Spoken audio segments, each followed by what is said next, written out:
Christmas పండుగగా ఆచరించడం ఎప్పుడు ఆరంభమైంది, ఎలా ఆరంభమైంది? క్రిస్మస్ చెట్టు యొక్క పుట్టు పూర్వతరాలు, అలంకరణలు, నక్షత్రాలు, విందులు, వినోదాలు, నాటకాలు వీటన్నిటిని గురించి వివరంగా తెలుసుకుందాం. నిజానికి క్రిస్మస్ పండుగగా ఆచరించే విధానం గురించి బైబిల్లో ఎలాంటి ఆధారాలు లేవు. బైబిల్ ఒక్కటే మన విశ్వాసానికి, ఆచరణకు ఆధారం. సోలో స్క్రిప్చరా అని నమ్మేవారికి ఇది సమస్య. ఇందులోకి వెళ్లే ముందు పాత నిబంధన చరిత్రలో క్రీస్తు ప్రభు జననం గురించి ఉన్న ప్రవచనాలు ఒకసారి చూస్తే బాగుంటుంది. ఎందుకంటే ఇవన్నీ యూదుల సాంప్రదాయ లేఖనాలు కదా. ముఖ్యమైన సంగతి ఏంటంటే ఈ ప్రవచనాలు, వాగ్దానాలు పరీక్షలకు నిలిచేవి.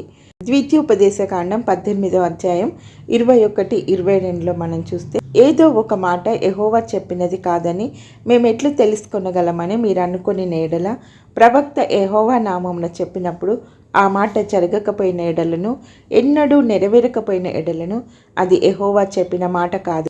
ఆ ప్రవక్త అహంకారం చేతనే దాన్ని చెప్పెను గనుక దానికి భయపడవద్దు. యేసు ప్రభు పుట్టుకను గురించిన ప్రవచనాలన్నీ నెరవేరాయి. ఇదే ద్వితీయోపదేశకాండం 18వ అధ్యాయంలోనే 16వ వచనంలో చూస్తే, నీ దేవుడైన యెహోవా నీ మధ్యను నా వంటి ప్రవక్తను నీ సహోదరులలో నీ కొరకు పుట్టించును, ఆయన మాట నీవు వినవలెను అని యేసు ప్రభుని గురించి చెప్పబడిన వాగ్దానం ఉంది. అన్నిటికీ మొదలు ఆదికాండం కాబట్టి మొట్టమొదటి ప్రవచనం అక్కడే వెలువడింది. ఆదికాండం 3:15. విచిత్రం ఏంటంటే, ఏ మనుషులకు కాకుండా సర్పానికి అంటే సాతానుకు దేవుడు ఈ మాట చెప్పడం జరిగింది. నీకును స్త్రీకిని, నీ సంతానమునకును ఆమె సంతానమునకును వైరం కలగజేసేదను, అది నిన్ను తల మీద కొట్టును, నీవు దానిని మడిమ మీద కొట్టుదు అని చెప్పెను. ఆదికాండం 3:15. ఇక్కడ స్త్రీ సంతానం అంటే యేసు ప్రభువే అని వేరే చెప్పాల్సిన అవసరం లేదు. తర్వాత ఆదికాండం 12:3లో ఆ దివ్య శిశువు పుట్టుక మనకే విధంగా దీవెనకరంగా అవుతుందో రాసి ఉంది. భూమి యొక్క సమస్త వంశములు నీ యందు ఆశీర్వదించబడునని అబ్రహాముతో అనగా, అంటే అబ్రహాం సంతానంగా పుట్టబోతున్నవాడు లోకమంతటికి ఆశీర్వాదకరంగా ఉంటాడు అని అర్థం. మనకు చిరపరిచితమైన క్రీస్తు పుట్టుకను గురించి ప్రవచనాలు 2 ఉన్నాయి. ఆలకించుడి, కన్యక గర్భవతి కుమారుని కని అతనికి ఇమ్మానుయేలను పేరు పెట్టును. యెషయా 7:14. బెత్లెహేం ఎఫ్రాతా, యూదా వారి కుటుంబములలో నీవు స్వల్ప గ్రామమైనను నా కొరకు ఇశ్రాయేలీలను ఏలబోవాడు నీలో నుండి వచ్చును. మీకా 5:2. క్రీస్తు కన్యక గర్భంలో జన్మించడం గురించి, ఆయన జన్మస్థలం గురించి చెప్పే ప్రవచనాలు ఇవి. ఇవి 2 కుమార సంభవానికి అంటే క్రీస్తు జన్మించడానికి 7-8 శతాబ్దాలకు ముందుగానే చెప్పిన వాగ్దానాలు, ప్రవచనాలు. బాలుడైన యేసును తల్లిదండ్రులు ఈజిప్టుకు తీసుకుపోతారని, దేవుడు ఆయన్ను తిరిగి పాలస్తీనాలో నజరేతుకు తీసుకువస్తాడని చెప్పే ప్రవచనం. నా కుమారుని ఐగుప్తు దేశంలో నుండి పిలిచితిని. హోషేయ 11:1. ఇది వెనక్కి చూస్తూ ఇశ్రాయేలు జాతిని దేవుడు ఈజిప్టు నుండి విడిపించి తెచ్చిన వాయినాన్ని. మరలా బాలయేసు ఈజిప్టు ప్రవాసం తర్వాత స్వదేశానికి తీసుకువచ్చిన సంగతి తెలియజేస్తుంది. దీని నెరవేర్పు మత్తయి 2:15లో చూస్తాము. నిజానికి మత్తయి ఎక్కడికక్కడ పాత నిబంధన ప్రవచనాలను ప్రస్తావిస్తూనే వస్తాడు. క్రిస్మస్ పండుగ సాంప్రదాయమంతా మనకు పాశ్చాత్య దేశాల నుండి వచ్చింది. చారిత్రక సంఘాల్లో క్రిస్మస్ కాలం డిసెంబర్ 25కి 4 ఆదివారాల ముందు మొదలవుతుంది. దీన్ని అడ్వెంట్ అంటారు. ఇది సంతోషకరమైన సాంప్రదాయం. డిసెంబర్ 1 నుండి ఈ ప్రత్యేక పండుగ దినాల ఆనందాన్ని అనుభవించడం మంచిదేగా. ఇక్కడొక మాట, క్రిస్టియానిటీ అసలు ఒక మతం కాదని, మతానికి పండుగలు, ఆలయాలు, పూజారులు, మంచి రోజులు మొదలైనవి ఉండవని వాక్యాన్ని ఉన్నది ఉన్నట్టు నమ్మే కొందరు క్రైస్తవుల అభిప్రాయం. వీరు పండుగలను అంత ఆర్భాటంగా చేయరు, లేదా అసలు చేయరు.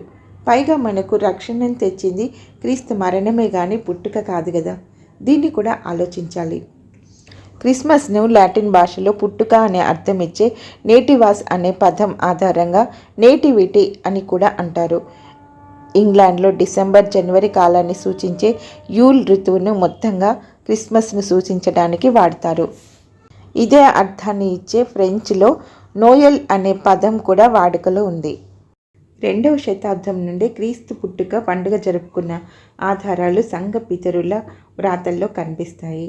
4వ శతాబ్ది అంతానికి క్రిసోస్టమ్, జెరోమ్, అగస్టిన్ తదితర సంఘ పితరులు డిసెంబర్ 25ను క్రీస్తు పుట్టుక దినంగా అంగీకరించారు. రిఫార్మేషన్ తర్వాత ఆంగ్లికన్, లూథరన్ తదితర సంఘాలు క్రిస్మస్ ఉత్సవాలను కొనసాగించారు. ఇంగ్లాండ్ ప్యూరిటన్ల పాలనలో ఉన్న కాలంలో క్రిస్మస్ను నిషేధించారు. ఆ పండుగ దినాల్లో తాగుబోతుల విచ్చలవిడి విందులు ఇందుకు ముఖ్య కారణం. అయితే 1660 కల్లా డిసెంబర్ 25 క్రిస్మస్ సెలవు దినంగా స్థిరపడింది.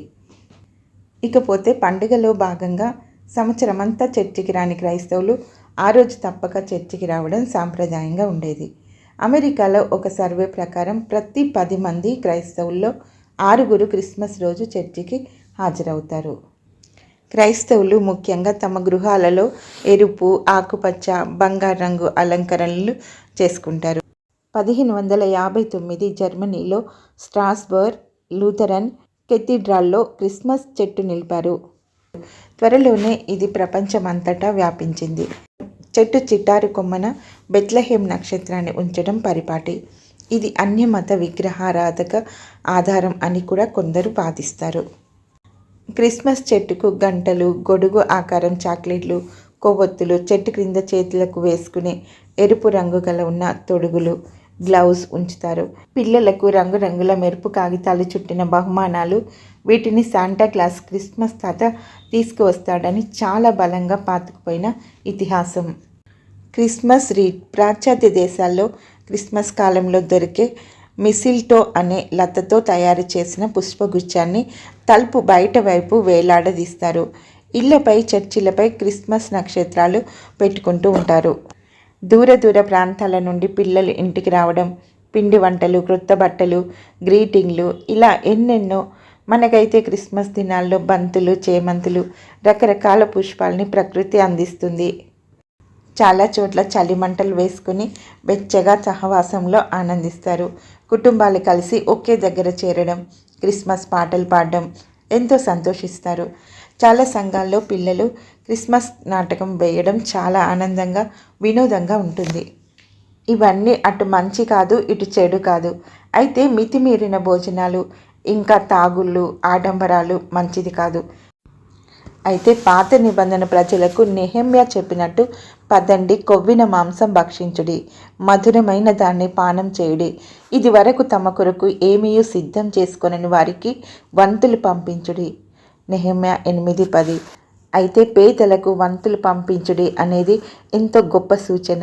పండుగ రోజున పస్తులు ఉండే కుటుంబాలు మన పరిసరాల్లో లేవా? మనం మన క్రైస్తవేతర మిత్రులతో ఇదిగో మీకు సంక్రాంతి, దీపావళి ఉన్నాయి, మాకు క్రిస్మస్ పండగ, ఈస్టర్ ఉన్నాయి అని చెప్పినట్టు కాకుండా మన విశ్వాసం యొక్క ప్రత్యేకత, రక్షణ ఆవశ్యకత వారికి తెలిసేలా మన ప్రవర్తన, పండగలు ఉండాలి కదా.